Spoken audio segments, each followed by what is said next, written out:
মাজার ভাঙছে, কোন আসামি কি ধরছে?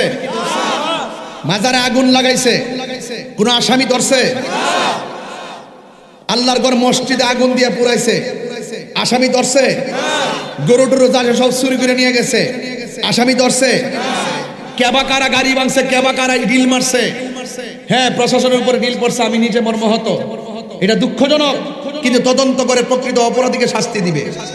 কিন্তু কাহারও কথার পাল্লাই পড়ে, কোন ধরনের প্রভাবশালীদের পাল্লাই পড়ে মনে করছেন যে একটু সুযোগ আছে এই মুহূর্তে ঢুকাইয়া দে, এই মুহূর্তে ঢুকাইলে তাহিরিকে ঢুকাইতে পারবে, আরেকজনকে ঢুকাইতে পারবে।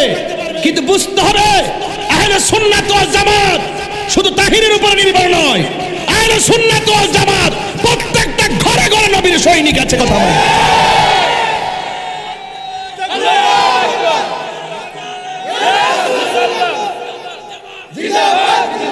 দখলদারিত্বের তাণ্ডব লীলা বন্ধ করতে হবে, মামলা বাণিজ্য বন্ধ করতে হবে।